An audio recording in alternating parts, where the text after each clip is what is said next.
Hello everyone. In the previous video, we discussed about the economic growth and economic development. Economic growth example, developed economy. Economic development example, developing economy. So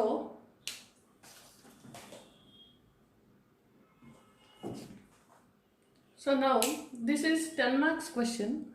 Characteristics of developed economy, characteristics of developing economy. ఈ difference మనం అర్థం చేసుకుని SA answer రాయాలి మనం. So developed economy features ఏంటి, first developing economy features, ఈ రెండు మనం తెలుసుకుని అప్పుడు మనం డిఫరెన్షియేట్ చేస్తూ చదివితే మీకు ఆన్సర్ ఈజీగా గుర్తుంటుంది. First let us discuss about the characteristics of developed economy. అంటే అభివృద్ధి చెందిన దేశాల యొక్క లక్షణాలు ఏంటి అనేది ఇది ఒక question.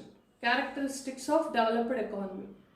Another one more question, characteristics of developing economy. రెండింటినీ ఒకటే దగ్గర మీకు అర్థం చేసే ప్రయత్నం చేస్తున్నాను.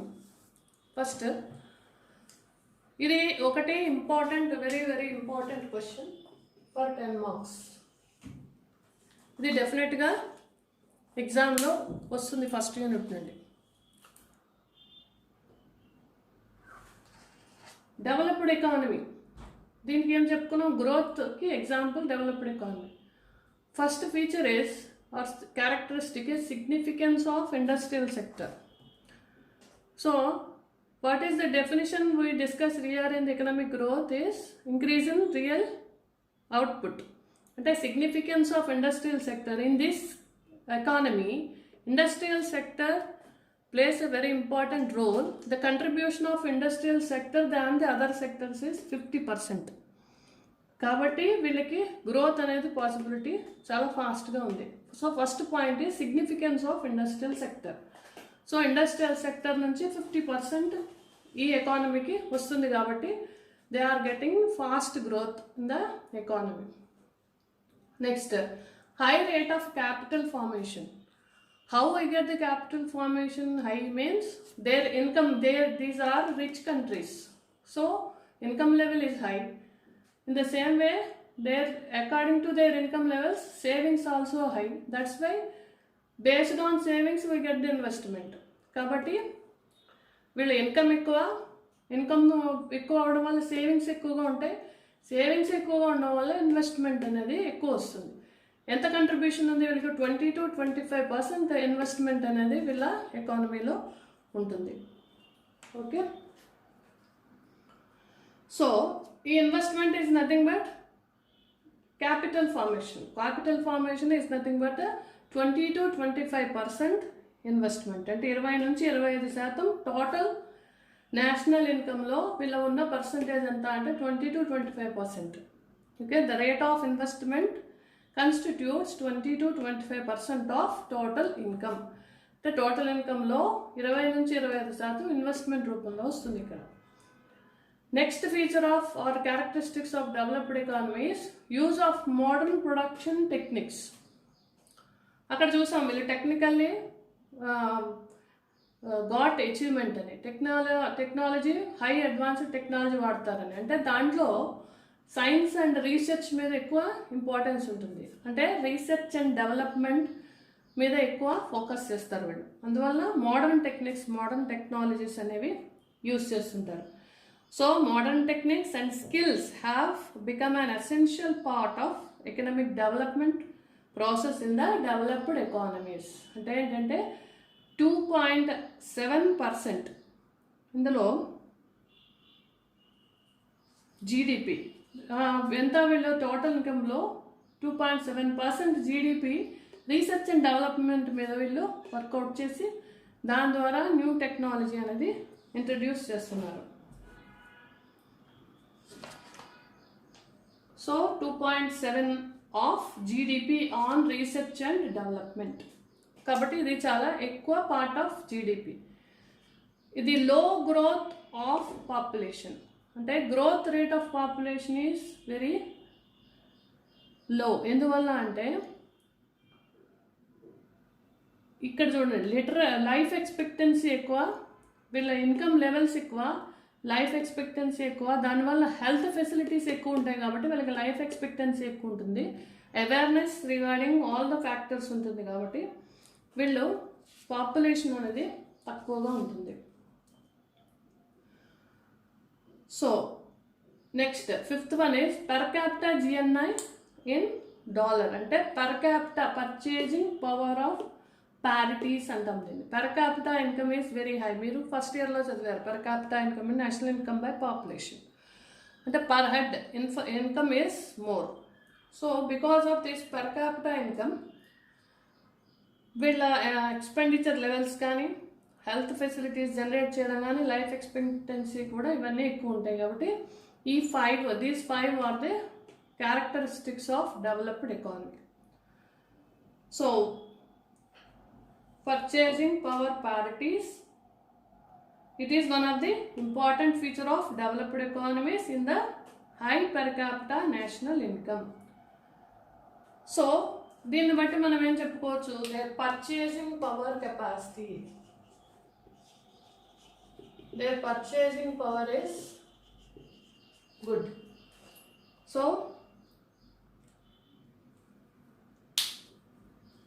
this is one of the characteristic of developed economy. You can observe that only 5 are here. అంటే ఇది డెవలప్డ్ ఎకానమీ కాబట్టి ఇక్కడ ఓన్లీ 5 ఉన్నాయి. అందువల్ల remaining socio economic structure is already achieved here. Compare చేస్తూ మీరు డెవలపింగ్ ఎకానమీ చదివినప్పుడు మీకు కామన్ పాయింట్స్ కొన్ని వస్తాయి, ఇక్కడ అబ్జర్వ్ చేయండి. ఇక్కడ what are the characteristics of developing economy అని ఇచ్చినప్పుడు విత్ రెఫరెన్స్ టు ఇండియా మనం రాయాల్సి వస్తుంది. ఇక్కడ చూడండి, లో లెవెల్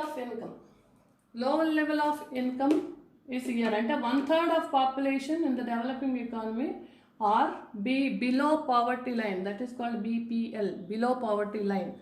కాబట్టి their income levels are less, so population mainly more are poverty people. The below 1/3 total population lo 1/3 population is living in below poverty line. Next, second characteristic is predominance of agriculture. Ikkada chudandi, high rate of capital formation, ikkada significance of industrial sector, ikkada vachetapudiki agriculture importance, ante 19% of the population based on agriculture sector, అంటే technology industries అనేది ఇక్కడ ఇంకా రాలేదు. Next characteristic ఏముంది, capital deficiency. What is the reason for capital deficiency means their income level is low, so low level of savings, so low savings leads to low capital formation. So ఇక్కడ low level of income, low level of savings, low level of capital. So that's why because of low savings capital deficiency in developing economies. Next ఇక్కడ చూడండి, modern production techniques. ఇక్కడ technical backwardness, అంటే because of the income levels are low, no investment means less investment, that's why technically we are backward. అందువల్ల technical backwardness అంటే research and development మీద ఇక్కడ వీళ్ళు they are spending more income on research and development. But here research and development investment is very low here. Next, fifth point, inadequate infrastructure. Infrastructure means power, transport, communication, all these come under infrastructure. So వ్యవస్థాపన అంటే మనం ఇక్కడ నుంచి చూసుకునేవన్నీ socio institutional structural conditions వస్తాయి. ఈ 5 పాయింట్స్ని negative వేలో మీకు ఇక్కడ రాస్తే 5 పాయింట్స్ కవర్ అయిపోతాయి మీకు. అంటే ఇక్కడ significance of industrial sector, predominance of agriculture sector, low level of income, high rate of capital formation, modern technology, technical backwardness, high growth of population is more. Ikkada chusukunnam kada, predominance of agriculture, population level is how here is, then growth of population is high, low growth of population. ఈ 5 points కామన్గా ఉంటాయి. ఇక్కడ మీరు చూసుకుంది inadequate infrastructure ఒకటి. ఇక్కడ infrastructure facilities are well, ఎందువల్ల అంటే ఇన్వెస్ట్మెంట్, రీసెర్చ్ అండ్ డెవలప్మెంట్ అన్నిట్లో టెక్నాలజికల్లీ దే ఆర్ గుడ్ కాబట్టి ఇక్కడ బాగుంటుంది. Next 6th point is high growth rate of population. Developing nations are facing mainly the problem of high population. ఎందువల్లంటే we have to every time meet the basic needs of the people. So high growth rate of population. Next, developing economy characteristics, high rate of illiteracy. Literacy people are low. So illiteracy means literacy people are అంటే తక్కువ చదువుకునే వాళ్ళు తక్కువ ఉంటారు. అలాగే high rate of mortality. Mortality means the number of deaths of infants of less than 1 year of age per 1000 live births. అంటే inadequate of medical facilities, లో level of nutrition and poor sanitary conditions వల్ల mortality rate అనేది ఎక్కువగా ఉంటుంది. అంటే ఏంటంటే తొందరగా medical facilities తక్కువ ఉండడం వల్ల, పూర్ న్యూట్రిషన్స్ వల్ల, వీటి వల్ల వీళ్ళ డెత్ రేట్ ఎక్కువ ఉంటుంది. తర్వాత ట్రెడిషనల్ బౌండరీస్ అన్నప్పుడు caste system, sub caste system, తర్వాత రిలీజియస్, సోషల్ బిలీఫ్స్, సూపర్స్టిషన్స్ ఇవన్నీ ఎక్కువ ఉంటాయి ఇక్కడ. whereas 10th one is joint family system.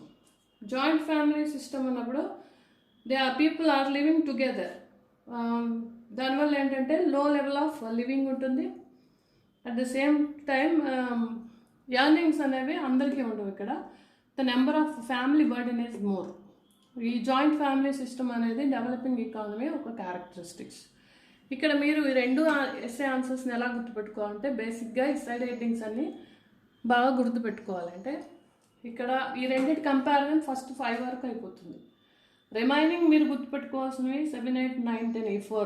High rate of illiteracy, high growth rate of population, high rate of mortality, traditional boundaries and than traditional bounds and attitude of the people and attitude towards work and life, ఇవన్నీ కూడా ఇందులో వస్తాయి. తర్వాత 10th one is joint family system. ఇవి అడిషనల్గా 5 more add అడిగారు. ఇక్కడ 5, ఇక్కడ 5 కామన్గా కంపారిజన్ రాయండి. తర్వాత ఈ 4 literacy high, mortality high, traditional boundaries, joint family system, ఇవి అడిషనల్గా 4 ఇక్కడ యాడ్ అవుతాయి. సో ఇలా మీరు కంపేర్ చేసుకుని చదివేటప్పుడు ఈ ఆన్సర్ని మీరు ఈజీగా ఆన్సర్ చేయగలుగుతారు 10 marksకి. Thank you.